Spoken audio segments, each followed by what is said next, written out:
গেল দেড় দশকে জিডিপির ধারাবাহিক প্রবৃদ্ধি হলেও সমান্তরালে বাড়েনি রাজস্ব আয়, এমনকি সবশেষ অর্থ বছরে আদায়ও ছুঁতে পারেনি 4 বছরের আগের অঙ্ককে। এজন্য ত্রুটিপূর্ণ নীতি, সদিচ্ছা আর সুশাসনের অভাবকে দুষছেন বিশেষজ্ঞরা। পরামর্শ দিচ্ছেন করজাল সম্প্রসারণ সহ উপযুক্ত নীতি বাস্তবায়নে। মইনুল হাসানের রিপোর্ট।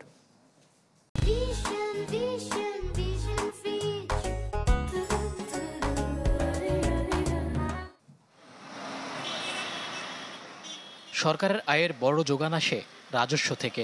উন্নয়ন পরিকল্পনা বা সরকারের ব্যয় মেটানো, বিভিন্ন ইস্যুতে তাই এ খাতে সরকারের নির্ভরতা অনেক। কিন্তু নানাবিধ উদ্যোগ সত্ত্বেও বাড়েনি কাঙ্ক্ষিত আয়। যদিও কর আদায় বাড়াতে নানা মহলের দাবি দীর্ঘদিনের, যাতে তাগাদা ছিল বৈশ্বিক দাতা সংস্থাগুলোরও। তবে আওয়ামী শাসনের গত 15 বছরে রাজস্ব বাড়াতে ছিল না দৃশ্যমান কোনো উদ্যোগ। কর ছাড় দেয়া হয়েছে বিশেষ গোষ্ঠীকে, আছে হাজারো দুর্নীতির অভিযোগও। তথ্য বলছে 2020-21 অর্থ বছরে 35 লাখ কোটি টাকার জিডিপি সবশেষ অর্থ বছরে গিয়ে ঠেকেছে 55 লাখ কোটিতে। গত 5 বছরে যা বেড়েছে প্রায় 60%।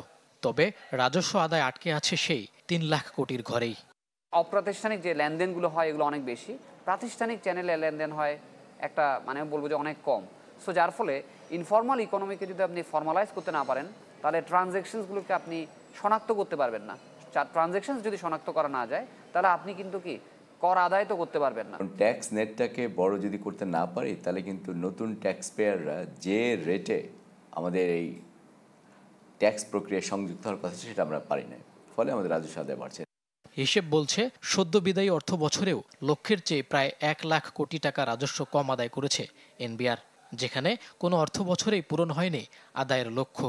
সামষ্টিক অর্থনীতির বিচারে রাজস্ব আদায়ের এমন করুণ দশার পেছনে সরকারের ত্রুটিপূর্ণ নীতিকে দুষছেন বিশেষজ্ঞরা। ইনকাম ট্যাক্সেশনের উপরে বেশি চেষ্টা না করে আমি যদি চিন্তা করি যে আমার আন্তর্জাতিক বাণিজ্যের উপরে আমি ট্যাক্স করব, এবং বাংলাদেশে আমাদের ট্যারিফ রেট কিন্তু এখন অনেক হাই, আমদানি শুল্ক এখন অনেক হাই, কাজে সেখান থেকে খুব সহজে করা যাচ্ছে। কাজে সেই আগ্রহটা দেখা যাচ্ছে না যে ডাইরেক্ট ট্যাক্সেশন, এই ট্যাক্সটা ওঠানো একটু কঠিন, সেখানে কিন্তু আমরা যথেষ্ট পরিমাণে মনোনিবেশ করতে পারছি না। যারা ফাঁকি দিচ্ছেন তাদেরকে তো আপনার করের আওতায় আনা হচ্ছে সরকারের অন্যতম দায়িত্ব। সো ফাঁকিবাজদের সাথে নিশ্চয়ই কম্প্রোমাইজ করা তো উচিত নয়, বিশেষ করে এখন তো আর পলিটিক্যাল গভর্নমেন্ট নাই।